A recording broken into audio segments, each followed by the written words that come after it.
Iran और Israel के बीच चल रही लड़ाई में डोनाल्ड ट्रंप पहले तो जुबानी जंग कर रहे थे, लेकिन 22 जून की सुबह अमेरिका ने ईरान पर हमला कर दिया। उधर ईरान लगातार धमकी दे रहा था कि अगर अमेरिका इस लड़ाई में कूदा तो अंजाम बहुत बुरा होगा। वहीं दूसरी तरफ रूस ईरान को साथ देने की बात भी कह चुका है। अब सवाल ये उठता है कि कहीं ये जंग तीसरे विश्व युद्ध की आहट तो नहीं। चलिए लगाते हैं दूरबीन और जानते हैं अमेरिका के हमले के बाद से हालात कितने बेकाबू हो सकते हैं। नमस्कार, मेरा नाम है मृत्युंजय और आप देख रहे हैं अमर उजाला।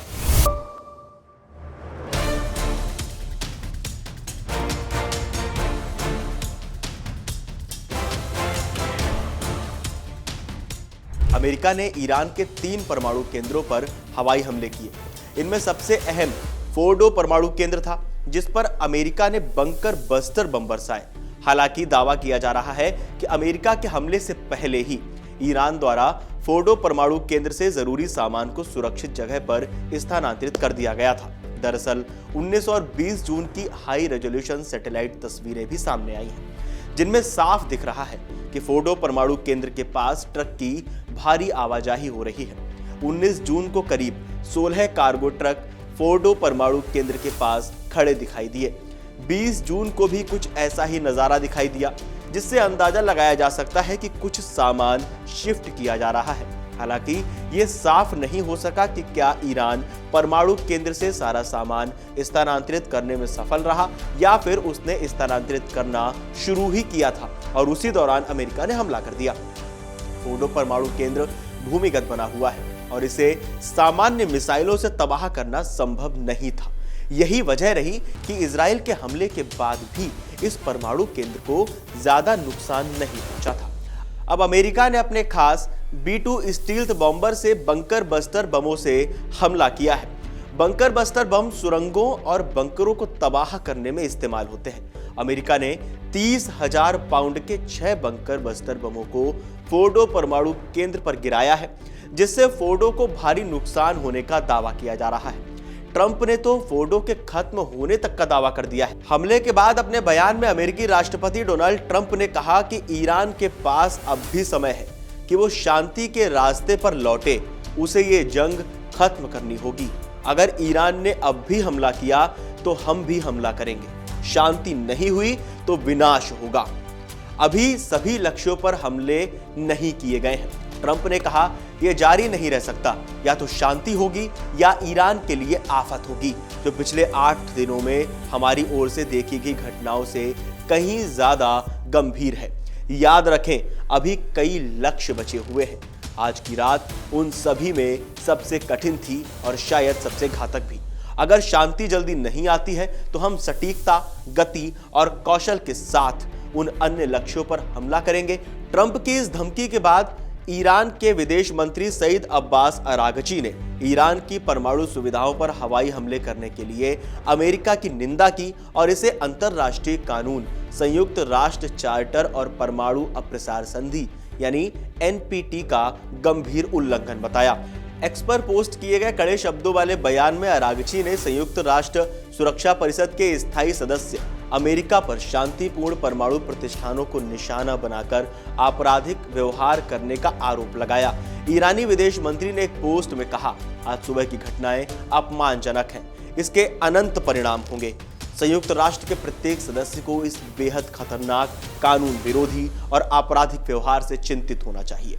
वैश्विक समुदाय से इस पर ध्यान देने का आह्वान करते हुए उन्होंने कहा कि वॉशिंगटन की ओर से की गई खतरनाक और कानून विहीन कार्रवाइयों से संयुक्त राष्ट्र के प्रत्येक सदस्य को चिंतित होना चाहिए। अरागची ने यह भी कहा कि ईरान के पास आत्मरक्षा का अधिकार है, वो इसके प्रयोग के लिए स्वतंत्र है। ईरान के पास ऐसे सभी विकल्प सुरक्षित हैं। पोस्ट में कहा गया कि संयुक्त राष्ट्र चार्टर और इसके प्रावधानों के अनुसार जो आत्मरक्षा में वैध प्रतिक्रिया की अनुमति देते हैं, ईरान अपनी संप्रभुता, हित और लोगों की रक्षा के लिए भी सभी विकल्प सुरक्षित रखता है। दरअसल अमेरिका के ईरान पर हमले के बाद पश्चिम एशिया में भू राजनीतिक हालात बेहद उलझ गए हैं और आशंका है कि अब ईरान इजराइल के बीच शुरू हुआ संघर्ष पूरे पश्चिम एशिया को चपेट में ले सकता है। अमेरिका के हमले के बाद अब सभी की निगाहें ईरान पर टिकी हैं। ऐसे हालात में ईरान इजराइल संघर्ष किस करवट बैठ सकता है और इसमें ईरान के लिए क्या विकल्प हो सकते हैं, आइए जानते हैं। पहली स्थिति, ईरान अमेरिका के हमलों के बाद पश्चिमी एशिया में अमेरिकी नागरिकों और अमेरिकी सैन्य ठिकानों पर हमला कर सकता है। ऐसे में पश्चिम एशिया में मौजूद अमेरिका के सैन्य ठिकानों और अमेरिकी नागरिकों को अलर्ट किया गया है। अमेरिकी शहरों में भी सुरक्षा व्यवस्था कड़ी कर दी गई है और अहम ठिकानों की निगरानी बढ़ा दी गई है। दूसरी स्थिति, इजराइल पर भी हमले तेज हो सकते हैं। अमेरिका के हमले के कुछ देर बाद ही ईरान ने इजराइल पर मिसाइल हमले किए, जिस पर इजराइल ने भी पलटवार किया। लड़ाई तेज होने की आशंका से इजराइल ने सभी शैक्षिक गतिविधियों, लोगों के इकट्ठा होने आदि पर भी अगले आदेश तक प्रतिबंध लगा दिया है। सिर्फ जरूरी चीजों के संचालन की ही मंजूरी दी गई है। आशंका है कि इजराइल ईरान की सैन्य ताकत की रीढ़ इस्लामिक रेवोल्यूशनरी गार्ड कॉर्प्स पर हमले भी कर सकता है। तीसरी स्थिति, ईरान पर हमले के जवाब में उसके कथित प्रॉक्सी संगठन हिजबुल्लाह और हमास भी इजराइल पर हमले शुरू कर सकते हैं। हिजबुल्लाह ने तो ईरान के समर्थन में इजराइल पर हमले का ऐलान भी कर दिया है। हालांकि इजराइल के हमलों के बाद इनकी ताकत बेहद कम हो गई है, लेकिन ये इजराइल की परेशानी थोड़ी बढ़ा सकते हैं। चौथी स्थिति, पश्चिम एशिया में संघर्ष बढ़ने के बाद तेल की कीमतों में भी उछाल आ सकता है।